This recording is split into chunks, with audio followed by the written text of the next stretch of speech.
Yeah, it's awful.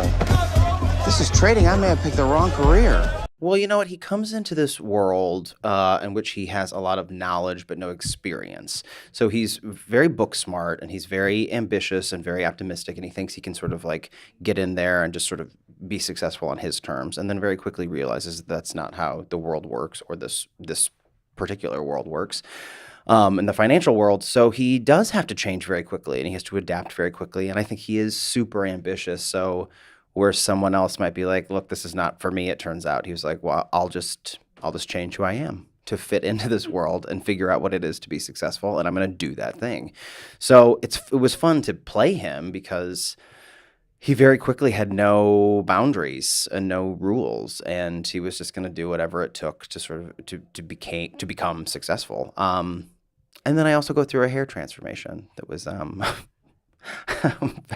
literally that like his whole appearance sort of starts to change as he gets more successful, which was also a lot of fun.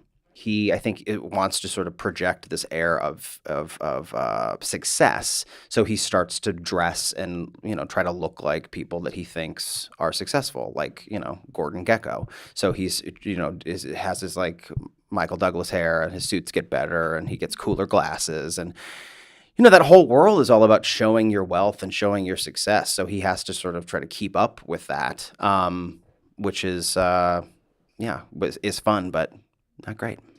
Nothing that pertains to this particular story. I mean, I grew up in Nebraska.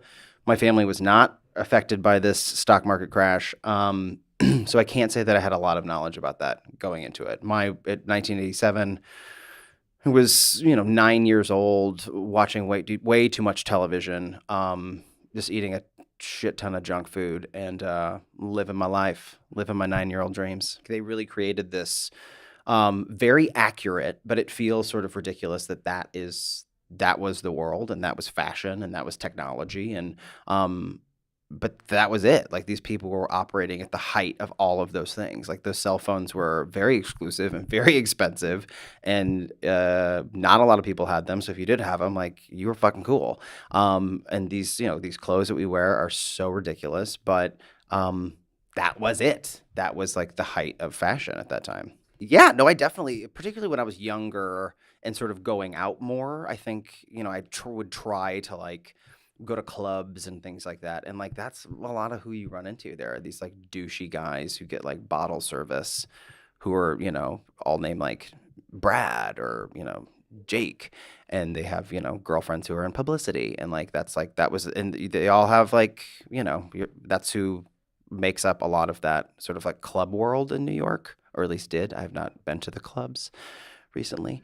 But yeah, you certainly run into those people. I mean, that's the great thing about New York. I mean, I lived in Hell's Kitchen for a long time, specifically when I was working on Broadway a lot.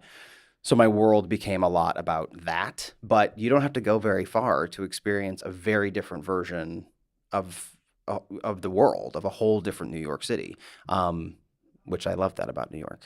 We got very physical very quickly with each other, and almost violent, which I think sort of shocked her husband, David, who created the show. I think he was surprised by that, but there's something just felt natural about it with Casey, and we developed this vocabulary and this sort of choreography that these people were these very strange, codependent, Sid and Nancy, that they just have a very strange love affair. But that was a big part of who I feel like Blair is that there is a darkness to him, and a sort of I don't know, there's an intensity to him that I feel like does come out in those scenes. And it was very informative as we moved along through the season that like, that guy is in there. He looks like a little nerdy dude, but there's some darkness in there. Maybe dead. He probably would have. I mean, well, let's see how he keeps going, but he's not making great choices for himself. So he might have gotten himself murdered. Don't you remember when you used to be uncorrupted?